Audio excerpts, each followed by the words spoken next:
Diaspora News Channel. Russian President Putin says Africa is a cemetery for Africans. Before you form an opinion, first let me read you the whole quote of what he said. Putin says, quote, "Africa will never be independent. Africans believe in Europeans, Americans, Chinese more than themselves. They don't trust themselves at all.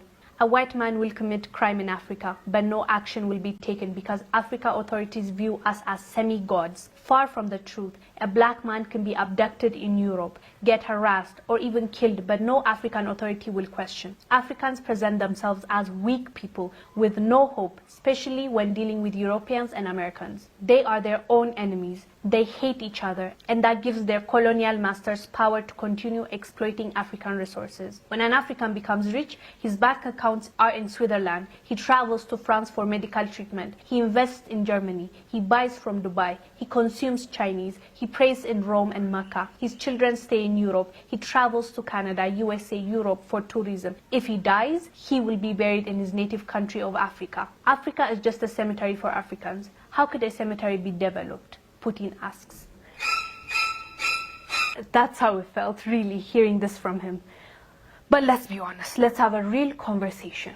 Is he really wrong? Is he telling the truth, or is he lying? Let's be honest with ourselves, Africans. It's time to really reflect. Let's see. Which statement he made is wrong? It sucks hearing this from another person. It sucks that somebody had a view about how we act, how we move, and said that about us publicly, and that's a leader of a nation, Russia. It's not really nice to hear that from another person. That's definitely his observation. He's entitled to his opinion, but let's talk about his opinion. Is it really wrong? His opinion is formed from what he saw. Let's be true to ourselves. Let's be honest with each other. It's sad. It's really sad. But this is what's happening right now. If we want to see the change that we want, we need to be honest with ourselves.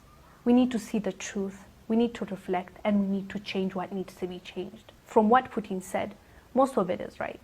Let's be clear.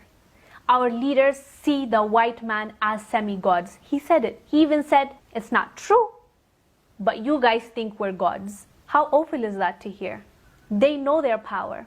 Get that. We believe that they are semi-gods. Don't get me wrong. Part of it is psychological. Part of it is because of colonialism. At the end of the day, it had an impact on the minds of the people, our ancestors. It left something, some scar. So without knowing it, psychologically, we're kind of colonized as well. We need to now break that chain and come out of it. That's the main thing now. We're discussing this because I think it's important, because I believe it's important. If we really look at ourselves and see where we're going wrong, we can fix it. I believe our politicians, our leaders, believe that these guys are semi-gods.